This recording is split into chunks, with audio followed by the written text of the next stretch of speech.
이제 2시간 오늘 하고 다음 1시간 더 하고 그러면 창세기 이야기가 끝이 날 겁니다.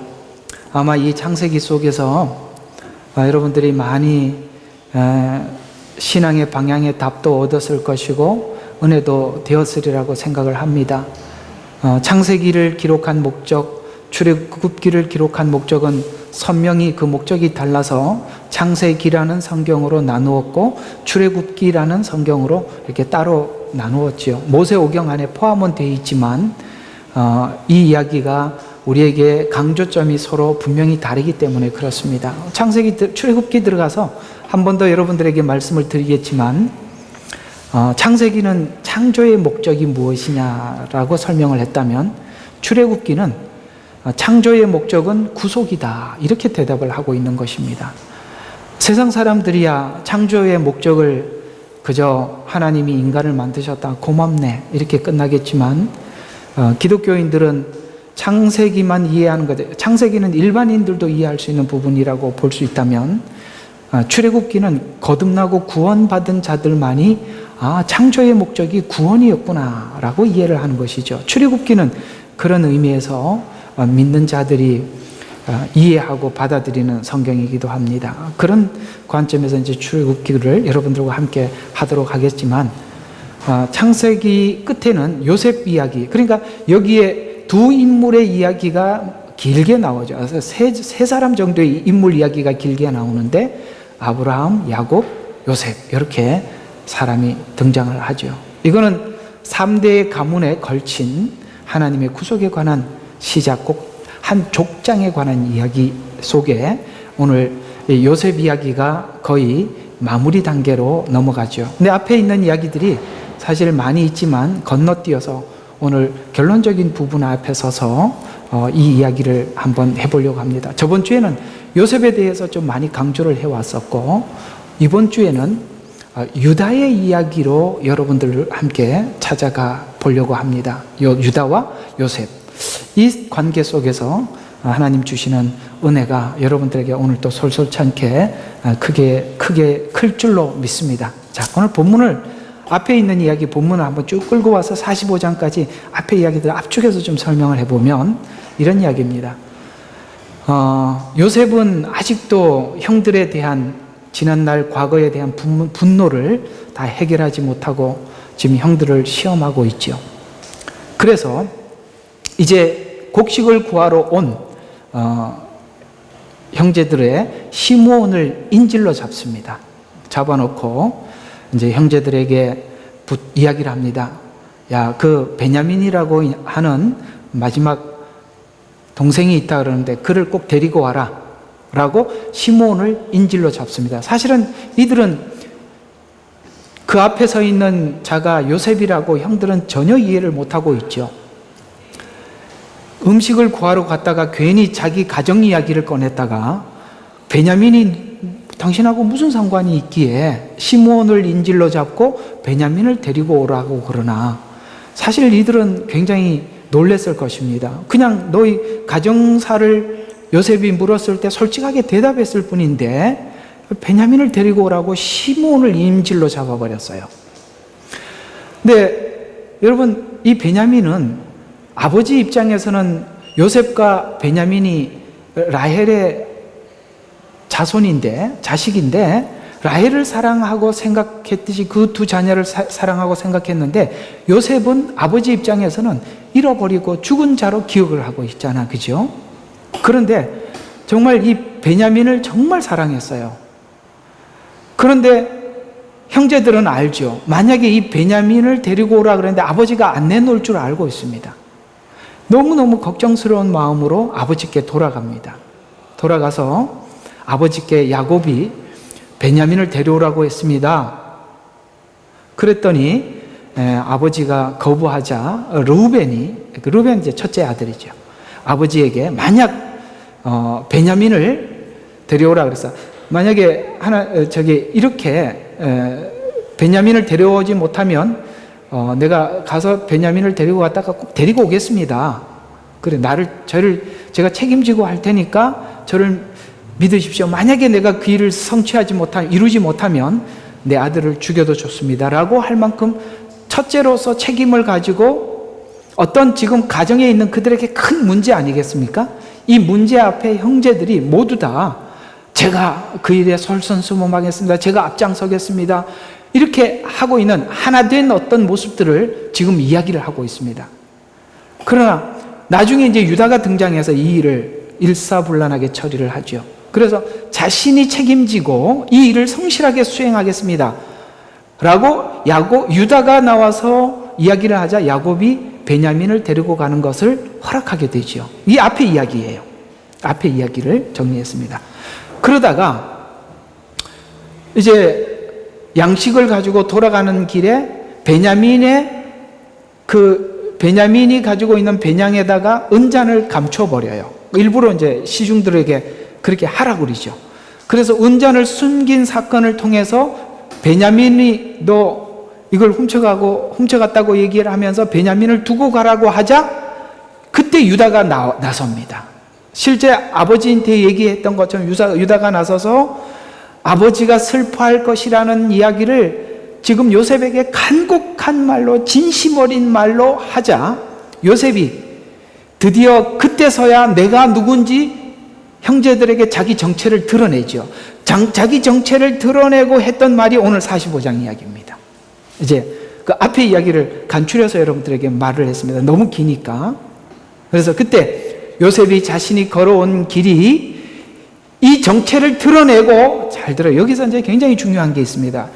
정체를 드러내고 요셉은 무엇을 이해하기 시작하느냐면 하나님께서 형제들을 통해서 자기를 팔고 그 다음에 보디발 집에서 감옥에서 바로 앞에 서서 총리가 된 이 일련의 모든 과정들을 도대체 하나님이 왜 내게 이런 인생을 걷게 하셨는지 이제야 이해합니다. 이게 중요한 거예요. 이제야. 여러분, 오늘 여러분들과 함께 하고 싶은 이야기는 바로 이 부분입니다. 여러분들 지금 하나님께서 여러분의 인생 속에 간섭한다는 거 모두 다 알고 있지요. 그러나 하나님께서 이 인생을, 여러분의 인생을 간섭하셔서 나에게 무슨 일을 하시려고 하시는가는 누구도 몰라요. 이게 중요한 겁니다.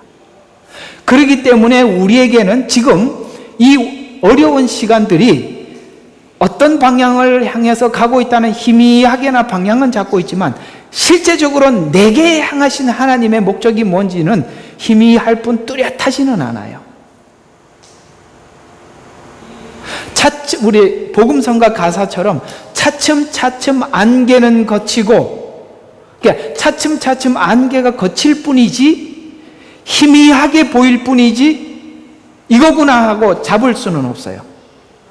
근데 오늘 이 모든 상황을 다 이해를 하고 그때서야 요셉이 하나님께서 자기 인생을 이렇게 걷게 하신 이유가 뭔지 드디어 알았다. 그래서 그 고백을 하고 형들에게 가졌던 그 분한 마음, 분노들을 다 내려놓고 이제 형제들과 끌어안고 자기 신분을 밝히고 울고, 훗날 형제들에게 감정이 없었다는 증거를 아버지 야곱이 죽고 난 이후에도 내가 당신과 당신의 자녀들을 기르겠습니다, 키우겠습니다라는 말로 형제들의 그 불안을 내려놓게 하고 실제 요셉은 모든 것에 대해서 용서하지요.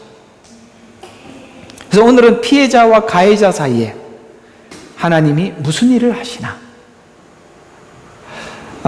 살다 보면 어떤 사람은 가해자로 살고 어떤 사람은 피해자로 살아갑니다.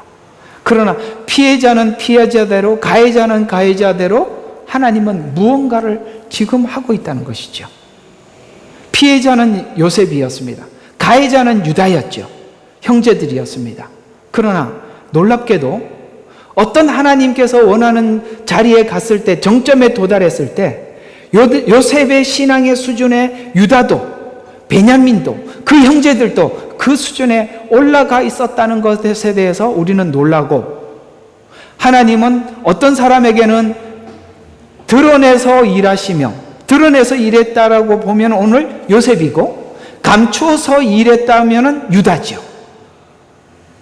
그래서 앞에 유다 이야기를 잠시 언급을 하고 요셉 이야기가 전개되었던 것입니다. 유다는 원래 이런 사람이었다. 요셉도 이런 사람이었다. 그런데 하나님이 간섭하셔서 지금 이렇게 변화되었다. 바뀌었다. 하고 하나님 우리에게 내놓으면서 우리에게 하고 싶은 이야기가 뭐냐면, 너희들이 예수님을 믿고 거듭나고 하나님의 사람이 되었다면 누군가는 우리가 교회 안에서 신앙생활을 하거나 사회에서 신앙생활하고 가정에서 신앙생활을 하면 어떤 사람은 끊임없이 누군가에게 피해를 주는 사람이 있고 누구는 계속 가해를 받는 사람이 있어요. 피해를 받는 사람이 있고 누군가는 계속 가해를 하고 있어요. 그러는 상관 속에서 누구는 너무나도 피해의식에 젖어 있고 누구는 자기가 지금 하고 있는 일이 뭔지도 모르고, 오늘 여기 요셉의 형제들이 했듯이 모르고 살지만, 그러나 그 둘 다 하나님은 무언가를 작업을 하고 계셨고, 지금 오늘 45장을 보면서 그들이 어떻게 바뀌어 있는지 보라 라고 이야기하면서 하나님께서 우리 모두에게 기대와 소망을 갖게 하는 것이죠. 그래서 45장 5절에 보면, 오늘 읽었던 5절에 보면, 당신들이 나를 이곳에 판 것을 이제는 슬퍼하거나 괴로워하지 마소서. 무슨 말이냐? 이제는 슬퍼하거나 괴로워하지 말라는 말은 형제들이 요셉을 판 사건 때문에 지금까지 슬퍼하였고 괴로워했다는 것입니다. 그러면 요셉은 보디발 집에서 감옥에서 훈련을 받았지만 그들은 내적인 죄책감으로 시달리고 살았다는 것이죠. 그래서 뭐 했어요? 슬퍼하거나 괴로워했다는 거예요. 그러니까 그거 그만해라. 이 형들이 지금까지 죄책감으로 괴로워했다는 말이고, 요셉은 이것이 모두 다 판자나 팔린 자나 하나님 계획 속에 있었다는 것을 알게 되었다라는 것이 오늘 이야기의 핵심이 되겠습니다. 자, 그러면 오늘 이야기들을 한번 풀어보겠습니다. 이 내용은 많은 내용을 우리에게 설명하려고 지금 성경은 말씀하고 있어요. 하나님 지금까지 요셉의 인생뿐만 아니라 형들의 인생도 간섭하고 있었다는 것을 우리에게 가르치고 있어요.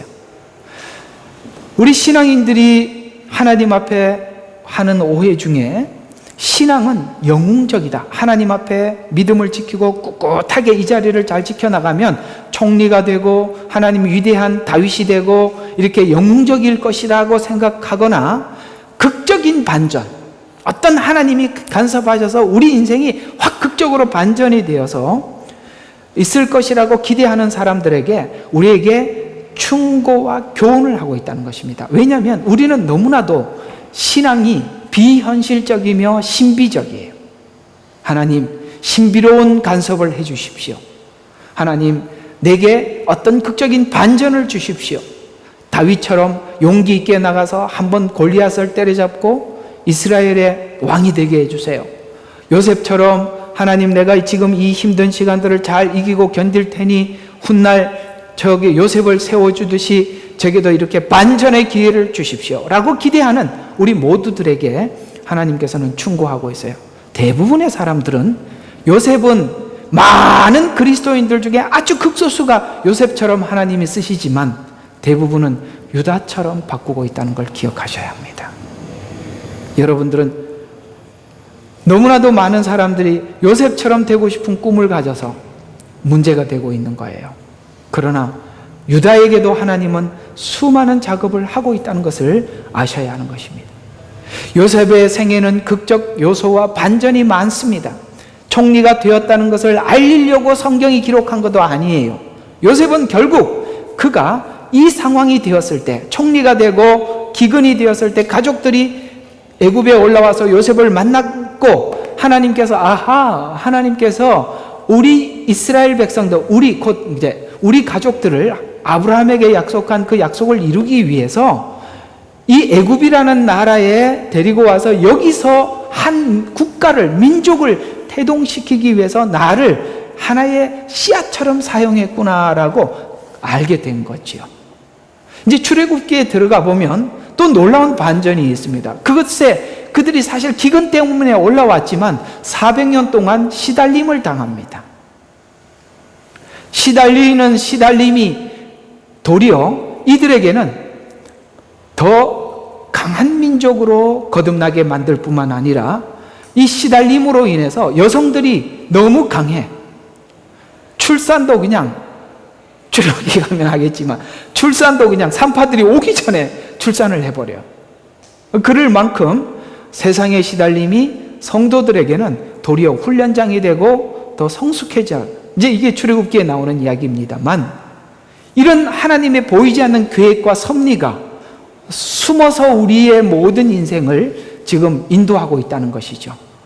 이해할 수 없는 곳에 우리가 갈 수도 있고, 이해할 수 없는 사람을 만날 수도 있고, 내가 생각지 못하고 기대치 않는 어떤 자녀를 출산할 수도 있고, 우리 인생이 왜 이렇게 꼬이나라고 생각할 만큼 우리 인생이 이렇게 마치 꼬여 들어가는 것 같이 보이지만, 그러나 그것이 그 일이 꼬일 때는 우리가 잘 모르는데, 막상 오늘 여기 보면은 요셉이 언제 알게 되었다고요? 최후의 마지막에 알게 되더라는 거죠. 마지막에 가보면 하나님께서 이 일을 위해서 내 인생을 이렇게 준비하셨구나 라는 것을 알 날이 올 겁니다.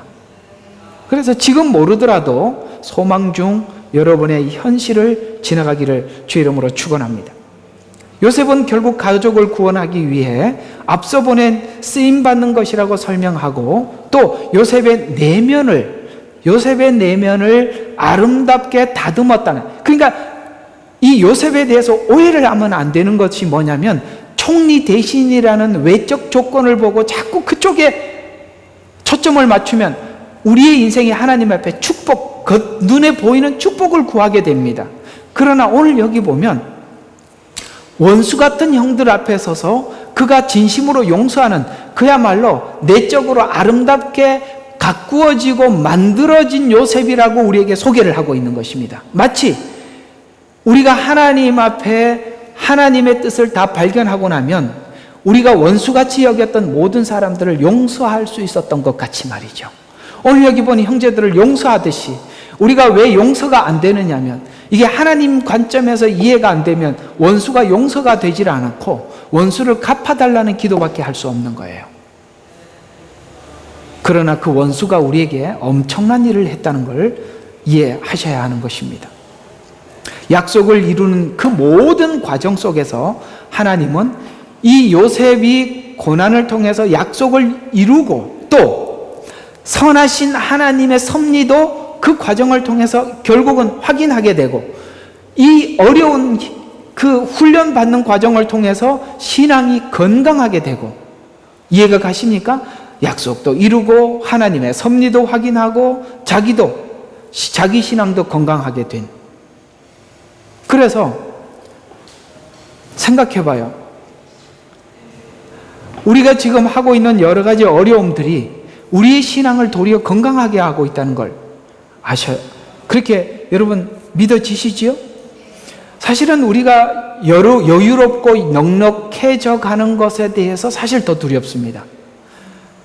그렇게 되면 우리는 우리 신앙이 잠들 수밖에 없어. 매일매일 울 수밖에 없고, 비참하고 생각하고, 하나님 앞에 정말 밤에 잠을 더 이상 잘 수 없이 중간에 일어나서 기도의 자리로 나와야 될 수밖에 없는 이런 현실적인 어려움들이 도리어 우리의 신앙을 건강하게 하고 있을 뿐만 아니라 우리 내적으로 더 아름답고 멋지게 만들어가고 있다는 것, 우리 모두 이해하고 있는 부분들 아니겠습니까?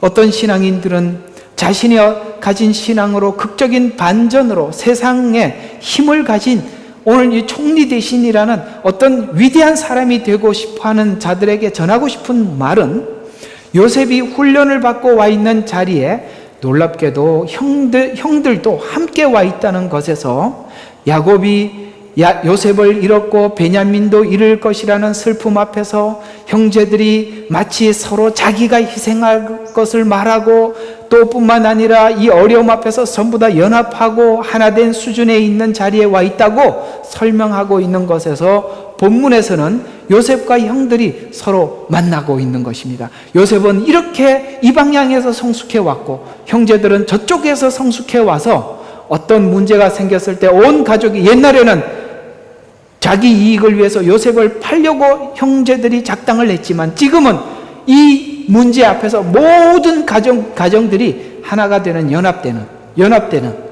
그래서 교회 안에 있는 시련들도 사실은 시련이 왔을 때 교회가 막 분열이 되지만 하나님 앞에 참 성도들이 이 시련을 보내면서 도리어 나도 모르게 이 일이 하나님이 반전을 일으켜셔서 서로 연합되고 앞으로 어떤 문제가 생겼을 때 교회가 더 강해지고 하나가 되는 이런 일들이 사실은 이런 사건이 생기지 않으면 없단 말이에요. 그래서 사실은 교회가 조용한 게 문제예요.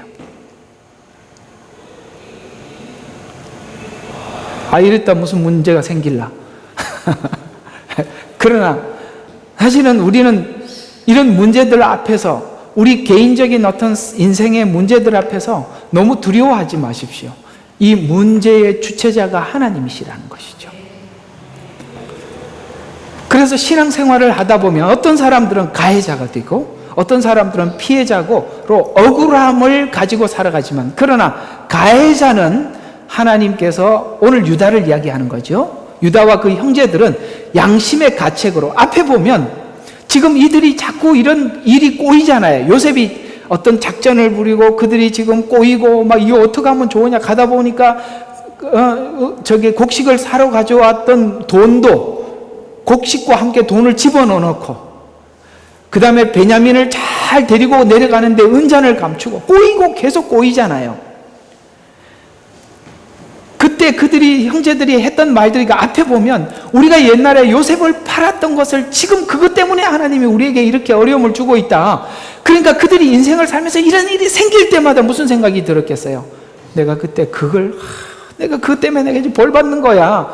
이런 생각을 하는 거예요. 그렇듯이 가해자들은 지금 그런 고통 속에 있을 것입니다. 좀 그랬으면 좋겠죠. 그렇게라도 하나님이 돌이키게 하는 방법이니까요. 그래서 앞에 보면 사건이 생길 때마다 그렇게 생겨요. 그래서 피해자는 그 사건으로 하나님의 인도함을 받는 나날을 통해서 서로가 요셉은 요셉대로 채워져 가고 그 다음에 유다와 형제들은 그렇게 채워져 가고 있다라고 말씀하고 있는데 이 말씀이 성경에 이렇게 기록되어 있습니다. 로마서 8장 18절에서 24절에 이 내용을 이렇게 잘 정리하고 있어요. 이는 현재의 고난들, 지금 받는 이 현재의 고난들이 나타나게 될 영광. 그러니까 보세요. 고난은 훗날 뭐를 약속하고 있는 거예요? 영광을 약속하고 있는 것입니다. 그러니까 하나님의 계획은 영광으로 나타날 것인데 그 영광으로 나타나기 위해서 현재는 뭐예요? 고난이란 말이에요. 그런데 성경은 이렇게 이야기합니다. 그 고난이 나타나야 될 영광과 감히 비교할 수 없도다. 여기 못한다고 내가 여기기 때문이라 피조물이 간절히 기대를 가지고 하나님의 아들들이 나타날 것을 기다리고 있으니 피조물이 허무한데 굴복하는 것은 자의가 아니에요. 자기 스스로가 아니에요. 피조물이 허무한데 굴복하는 것이 오직 소망 가운데 그것을 굴복해 하시는 그분 때문에. 자 보세요. 그분 안에서 지금 고난을 당하고 있다고 피조물도 알고 있다는 거예요. 그러니까 고난을 당할 때 피조물은 소망 가운데 그 고난을 감내하고 있다. 그분 안에서 일어난 일이기 때문에. 그래서 피조물 자체도 그 썩어짐의 속박에서 해방되어 하나님의 자녀의 영광스러운 자유. 자 보세요. 앞에는 뭐라고 해요? 나타나게 될 영광이라고 말했는데 그 영광이 뭐라고? 영광스러운 자유라고 말을 하고 있습니다. 무슨 말이냐면 우리에게 하나님은 우리에게 이제는 모두에게 자유의지를 주셨는데 이제는 이 고난이 하나님의 자유의지에 내 스스로 반응하는 자유의지가 되도록 만들어가고 있다는 거예요. 그래서 하나님께서 주시는 말씀을 억지로 따라가는 게 아니라 내 마음에 자발적으로 따라감으로 인해서 이 자유가 영광스러운 자유래요. 아멘이십니까? 예. 아까 찬양해 보면은 더 이상 정죄함 없네 그리스도 예수 안에는. 그렇습니다. 그게 바로 영광스러운 자유입니다. 이제는 이 형제들은 지금까지 요셉을 판 것 때문에 너무나도 부담스러운 죄책감과 괴로움과 고통 속에 살아왔습니다. 그러나 오늘 요셉이 그 모든 것을 발견하고 난 후에 형제들에게 자유를 주죠. 이제는 그들이 그 정죄함이나 죄책감에서 벗어난 정말 진정한 요셉이 준 자유 안에서 누리며 살아가게 될 것입니다. 그러나 그 자유를 누리기까지 자기가 지은 죄에 대해서 죄책감으로 시달려야만 했던 거예요. 그거 없이 자유함을 주면 방종이 되는 거예요. 이해가 가십니까? 그 기간들이 길었어요. 요셉에게도 길었고 형제들에게도 짧은 시간이 아니었다는 것입니다. 모든 창조물이 이제까지 함께 신음하며, 아까 이 고난의 시간에 뭐 했어요? 신음했어요. 고통받는 것을 우리가 아노니 그들뿐만 아니라 성령의 첫 열매를 가진 우리도 똑같이 속으로 신음하며 양자되는 것, 우리 몸의 구속을 기다리도록. 우리 몸의 구속은 주님이 우리를 구원할 그날을 기다리면서 시간을 보내고 있는데, 그 기다리는 시간이 고난이면서 신음이라는 거예요. 왜? 그래야 거룩해지니까요. 이는 우리가 소망에 의해서 구원을 받았음이니. 아멘. 우리는 구원을 받았습니다. 그러나 구원은 미래에 있을 소망이지 현실은 고통이에요. 그래서 소망으로, 왜냐하면 약속 아래 구원을 받은 것이기 때문에 우리는 소망의 구원을 가지고 있어요. 그래서 소망에 의해서 구원을 받았으면, 보이는 소망은, 지금 현재 보이는 것은 보이는 소망이 아니라 사람이 보는 것을 왜 바라리요? 그렇죠. 우리는 소망 가운데 그날을 기대하고, 주님이 나를 어떻게 하나님의 자녀답게 바꾸어 주실까? 라고 지금 신음하며 이 시간을 보내고 있지만 결국은 승리하게 될 것을 믿습니다. 그래서 이 말의 뜻은, 기독교 신앙은 종말론적이라는 거예요. 기억해 주세요. 기독교 신앙은 뭐라고요? 종말론적이에요. 지금 이루어지는 일이 아니라 종말론적이에요. 마지막에 될 것이에요. 오늘 여기 보니까 요셉이 언제 이 모든 것을 이해하게 되었어요? 마지막에, 최후에 이해하게 되었어요. 종말론적이라는 말은 하나님이 목적하신 결과에 끝이 있다는 말인데, 계획과 결과 사이에 시간이라는 과정이 있단 말이에요. 시간이라는 과정이 있다는 말인데, 그러나 과정에서는 결과가 다 드러나지 않는다는 말입니다.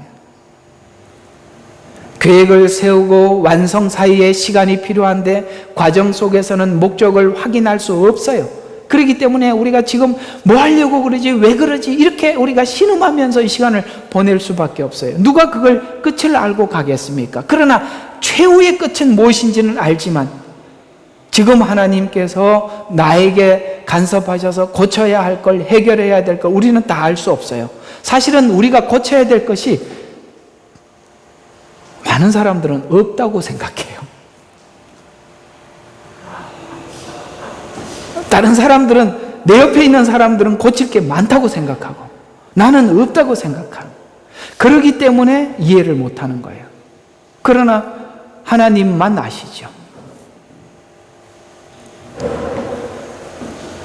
성도는 지금 성령의 첫 열매로 부활의 생명을 약속받고 살아가고 있습니다. 그리고 영생을 우리가 얻고 확인하고 살아가고 있습니다. 그렇더라도 지금은 육신으로는 죽어야 하는 자들입니다.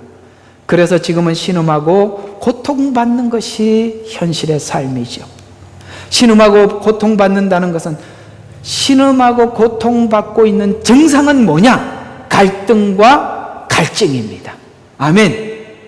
여러분, 주일날마다 오셔서 말씀의 은혜가 되는 것은 갈증과 갈등 때문입니다. 맞나요? 너무나도 갈증이 있으니까, 이 갈증이 뭔지 알고 싶기 때문에 여러분 예배 시간에 안 조시는 겁니다. 아니면 졸죠. 갈증도 없고 목마름도 없는데 설교처럼 듣기 지겨운 게 어디 있겠습니까? 나는 세상에 조회수가 안 나와도 세상에 있는 사람들의 어떤 그 명강의는 유튜브 보니까 조회수가 엄청나게 많은데, 목사님들이 아무리 설교를 잘해도 조회수가 안 나가. 왜? 설교는 듣기 싫어. 그렇습니다. 인기가 없어요. 누구만이 들을 수 있느냐? 얼마나 갈등하고 갈증을 가졌느냐에 따라서 말씀을 듣는 것입니다. 그래서 하나님께서 여러분의 생활을 이렇게 계속 반복하는 거예요. 한 주간 갈증하고 갈등하게 하고 주일날 와서 시원하게 물 한 잔 마시고 또 한 주간 또 그걸 실험하고 그렇게 해서 뭔가 하고 여러분들은 한 주 한 주 답을 찾아가지만 사실은 여러분은 한 주 한 주 나도 모르게 자라가고 있는 것입니다. 성도의 신앙의 완성은 주님이 오셔야 완성해요. 그래서 오늘 쭉 내려와서 24절에는 우리가 소망에 의하여 구원을 받았다라고 이야기하는 것은 구원을 받았지만 받은 구원은 약속으로 기다리는 소망의 구원이라는 말인데 약속은 결과를 보지 못한 상태에서 우리는 기다려야 하는 것입니다. 보이는 것이 전부가 아니니 보이는 소망의 믿음이 그러니까 보이는 것이 소망의 믿음이라고 말할 수 있겠는가? 약속 속에 이 시간을 보낸다면 너희들이 참음으로 기다려라. 아멘.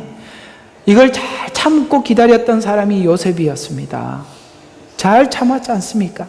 참음으로 기다려라. 이것이 기독신앙을 이해하는 중요한 내용인데 우리 자신을 점검할 때 이 약속의 믿음을 지키고 있는 것으로 우리 자신을 점검해야 하는 것입니다. 그래서 이렇게 이어지고 있어요. 계속 26절 성령도 우리의 연약함을 도우시나니 이는 우리가 마땅히 기도해야 할 것을 알지 못하나 성령께서 친히 말할 수 없는 신음으로 우리를 위해 중보하시기 때문이라. 성령님이 목적지를 아시고 그래서 우리에게 무엇을 구해야 되는지 아시고 간구하고 있다. 그러나 우리는 그 목적지에 대한 이해가 부족합니다. 그래서 요셉과 형들 사이를 보면서 요셉도 형들도 어디로 가는지 서로가 모르고 무슨 일을 했는지 자기들이 형제들이 했던 일이 무슨 일인지도 모르고 모르는 일들을 해왔지만 끝에 와보니까 아하 하나님이 이걸 위해서 하셨구나. 결국 아브라함에게 약속하셨던 그 약속을 이루기 위해 형제들의 시기심이 생겼던 거고 요셉은 팔렸고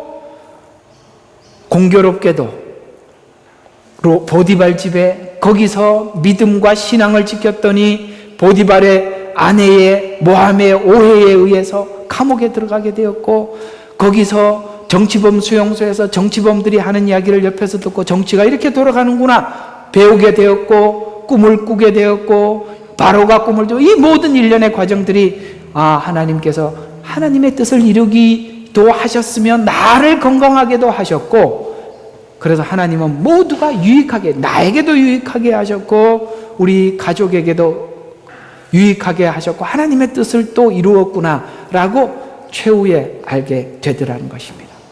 혹시 여러분 개인에게 한번 물어보십시오. 여러분은 지난날 과거가 여러분의 현재 앞으로 미래에 있을 하나님의 계획도 있지만 지난날 과거가 지금 현재 여러분들의 무엇을 만들기 위해서 지난날 과거에 어떤 사건이 있었는가를 한번 유심히 생각해 보면 그때 그 일은 이걸 위해서 그런 사건이 있었던 거구나라고 느껴졌던 게 있었나요? 분명히 지금 확인된 것도 있을 것입니다. 그러나 확인 안 된 것도 많이 있다는 걸 아셔야 합니다. 그러니 여러분에게 또한 저에게 주어진 하나님의 모든 사건들을 우리는 하나님을 믿는 믿음으로 받아들일 수 있게 된 것입니다. 성령님은 목적지를 아셔요. 그래서 간구하고 계십니다. 그러나 그 목적지에 대한 우리는 이해는 부족합니다. 지금 그 결과 앞에서 모두 하나님 앞에 자기들을 향한 하나님의 뜻을 발견하게 되지요. 우리가 우리를 지킨다는 것보다 하나님이 우리를 지키고 있다는 것을 아는 것이 성경이 말하는 구원인데 우리가 열심을 내지 않는 시간은 실패한 시간이라고 생각하지만 이 시간에도 하나님은 일하시고 계시고 마치 우리가 죄인 되었을 때 하나님은 아들을 보내서 우리를 구원하셨듯이 죄인 되었을 때도 나를 위해서 하나님은 일하고 계셨고 이해가 가십니까? 사람들이 구원자를 구하지도 않고 요청하지도 않았을 때 하나님은 아들을 보내셔서 우리를 구원하셔서 예수님이 십자가에 죽고 부활할 때까지도 아무도 몰랐어요. 이 일이 우리를 위한 구원의 일이었다는 것을 동일하게 우리가 구원받았던 과정들도 보면 똑같아요. 우리가 지난날 구원을 요청하지도 않았는데 놀랍게도 하나님은 우리 인생 속에 간섭하셔서 우리에게 인생은 무엇이며 구원이 무엇이며 죄의 물은 무엇인가 이런 것들을 나도 모르게 아무도 일반 사람들은 생각지도 않는 부분들을 내 인생 속에 고민하게 하고 하나님 앞에 구하게 해서 나중에 만나봤더니 이것이 하나님 앞에 답이 있구나라고 알게 되어서 우리가 믿음을 소유하게 되었던 것처럼 인류에게도 그렇게 하셨고 여러분 각 개개인에게도 그렇게 하셔서 우리가 모두 하나님 앞에 들어와서 생명을 얻고 구원을 얻게 되었다는 것입니다. 그렇다면 그렇게 일하셨던 하나님이라면 자기 아들을 내어주시니까 그 아들과 함께 좋은 것을 주지 않겠느냐라는 말은 너희들을 위해서 그렇게 구원하신 너희 하나님이 너희의 성화를 위해서 무엇을 하지 않겠느냐 라고 믿는다면 우리에게 주어진 모든 일들은 하나님 간섭 안에 있다는 것을 믿으라는 거예요. 죄책감조차도 그 이야기죠. 그런 의미에서 보면 오늘 창세기 44장의 유다가 자신을 희생해서라도 아버지를 안심시키려고 호소했던 그 유다가 앞에 있던 38장에 다말과 관계한 유다가 이렇게 변해왔는지 우리는 도대체 38장과 44장 사이에 무슨 일이 있었는가? 우리는 어떤 관점에서 이해할 수 있냐면 정말 유다는 죄책감에 시달렸겠구나 라는 걸 알 수가 있죠. 요셉의 생애는 자세히 기록되었지만 유다의 생애는 기록되지 않았습니다. 아마도 유다는 들판에서 양을 치면서 무료한 시간을 보냈을 것입니다. 그 시간을 보내면서 요셉을 팔았던 그 순간들을 기억하면서 죄책감에 끊임없이 시달렸겠죠. 그 죄책감이 38장과 44장 사이에 이렇게 바뀌어진 유다로 우리에게 소개하고 세워주었다는 것입니다. 하나님께서는 은혜를 우리에게 먼저 공개한 것이 아니라 율법을 주어 우리가 죄인임을 충분히 납득하고 이해시켜서 구약이라는 긴 시간 이스라엘 백성들의 배반과 돌아옴과 말라기에서 결국 무너지고 더 이상 해결할 수 없는 누가 봐도 더 이상 저 문을 닫고 예배하러 오지 못하게 해라. 나는 저 사람들이 하나님 앞에 내 앞에 와서 예배하는 걸 보기 싫다. 하나님이 그들이 문 앞에 들어와서 성전에 제물을 드리기 위해서 절기를 지키고 들어올 때 하나님은 등을 돌리고 딴 걸 쳐다보고 계신다고 이렇게 얘기할 만큼 그들의 신앙은 형식적이고 율법적이고 종교적으로 바뀌었어요. 그 모든 완전히 무너진 절망 속에 예수님께서 십자가에 오셔서 그분이 누군 줄 모르고 사람들이 외쳐댔죠. 뭐라고 외쳤습니까? 십자가에 못 박으라고 외치고 또 외쳤습니다. 그리고 예수님을 십자가에 못 박고 난 이후에 가만히 보니 사도행전에서 베드로가 외치는 외침을 들어봤더니 자기가 예수님을 십자가에 못 박았다는 걸 알고 그때서야 가슴을 쳤습니다. 괜히 가슴을 쳤겠습니까? 죄책감이 가슴을 치게. 왜요? 자기가 십자가에 못 박으라고 외쳤거든요. 십자가에 못 박으라고 외치지 않았는데 어떻게 죄인이라고 말할 수가 있겠습니까? 제일 예수님을 믿지 못하는 사람들이 누구냐? 나는 예수님을 십자가에 못 박은 적이 없다. 나는 못 박을 필요도 없다. 나는 원래 정직하고 이렇게 살았다. 이렇게 생각하는 사람들은 정말 구원받기가 힘들어요. 은혜 받기가 힘들단 말이에요. 내 인생이 왜 이렇게 어두운 곳을 살아왔느냐? 그 어두운 곳을 살아왔기 때문에 빛으로 나올 수 있었던 것입니다. 사실은 우리 모두가 이런 게 있을 것입니다. 내가 지금 생각하고 있는 상상들을 하나님께서 스크린에다 오늘 여기 프로젝트에다가 모든 사람들이 보도록 공개를 하면 저는 차라리 지금 없는 게 좋습니다. 그렇잖아요. 우리의 상상들은 그렇습니다. 이스라엘 백성들이 광야에서 하나님이 육체를 묶어놓고 훈련시킨 이유가 있습니다. 몸은 애굽으로 못 돌아가는데 생각은 끊임없이 돌아가요. 그 생각을 바꿔놓는 작업이 얼마나 힘든지 몰라요. 여러분들이 몸은 주일날 이 자리에 나와서 앉아 있을 수는 있지만 생각은 얼마든지 외출할 수 있습니다. 바깥에 왔다가 돌아왔다가 주방에 갔다가 또 어디로 갔다가 왔다가 듣다가 딴 데 나갔다가 막 얼마나 복잡한지 몰라요. 우리가 하나님 앞에 오직 예수 그리스도, 오직 신앙, 오직 예수, 이 신앙으로 돌이키기까지 오늘 유다의 죄책감, 요셉의 묶임, 필연적으로 필요하기에 하나님께서 여러분들에게 신음하는 시간을 주시고 허락하고 있습니다. 우리는 어떤 한 선교사의 간증을 들으면 그 간증에 땀을 쥐게 합니다. 오늘 요셉의 간증이겠죠. 듣는 일상의 성도들에게도 어떤 일을 하고 있다는 것에서 공감하고 감격하는 것이죠. 기독교 신앙은 영웅화가 목적이 아니라 인격의 변화가 목적입니다. 총리 대신, 이게 목적이 아니라 그 총리 대신은 하나님께서 쓰시고자 하는 하나의 직분에 불과하고 실제 목적은 가족들을 애굽에 데리고 오는 것입니다.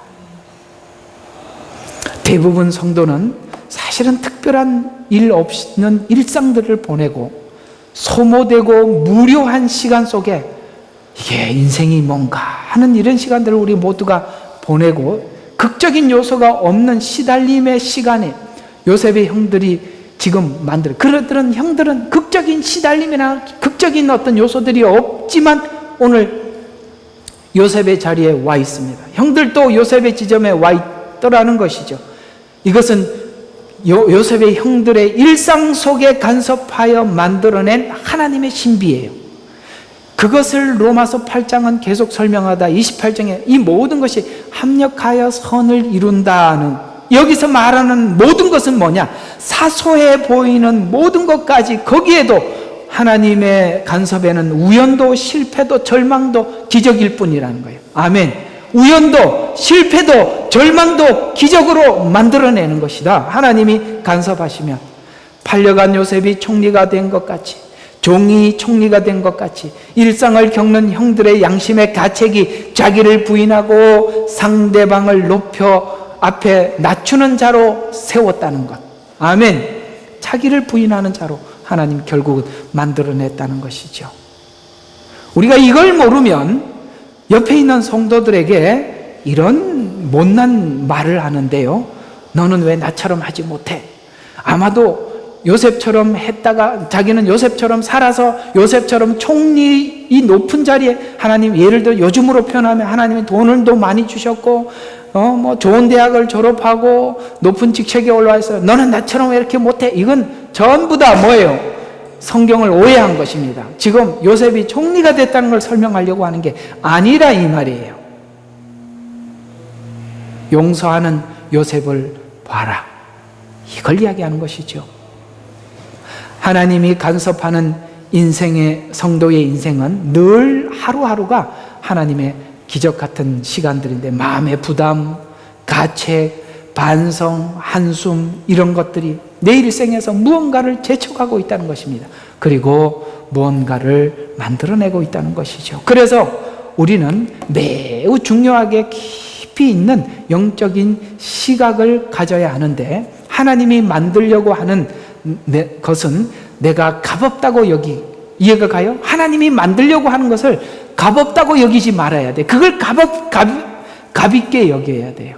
무슨 말이냐면 하나님이 만들어내려고 하는 것은 성령의 9가지 열매들이에요. 그걸 하나님이 가장 가치 있게 여겨요. 근데 우리는 그걸 가치 있게 여기지 않는, 온유해지는 거, 그건 해도 그만이고 안 해. 근데 애들을 교육을 시키고 세상을 살아가다 보면 성령의 9가지 열매를, 그래 나는 그렇게 살아야지 이런 생각이 들어도 애들한테는 반대로 가르쳐요. 온유하면 안 돼. 사기꾼들이 얼마나 많은 줄 아냐. 사랑하면 안 돼. 사랑 많이 하면 상처 많이 받아. 이해가 가죠? 절제하면 안 돼. 그때는 너도 같이 한바탕 해줘야 돼. 나 한 대 때려서 참지 마. 이렇게 얘기하고 싶어. 굴뚝 같단 말이죠. 왜? 세상이 그렇지 않기 때문에 그렇다 이 말이에요. 근데 놀랍게도 하나님이 그걸 가치 있게 여기시더라는 거예요. 왜요? 요셉이 사실 팔려고 할 때 물론 자기가 능력이 없고 무능해서 팔렸겠지만 팔려졌기 때문에 형들에게는 죄책감이 갖게 된 거예요. 팔려졌기 때문에 애굽에 올 수 있었던 것이죠. 이해가 가시죠? 팔려졌기 때문에 보디발 집으로 감옥에서 이렇게 하나님이 원하는 그런 사람들을 만나 갈 수 있었던 것이죠. 가장 낮은 노예 신분이 가장 높은 사람을 어떻게 만나겠습니까? 평민들은 만날 수 없어요. 노예니까 종살이 하면서 만날 수 있었던 것이죠. 이게 하나님의 뜻이었다는 것이죠.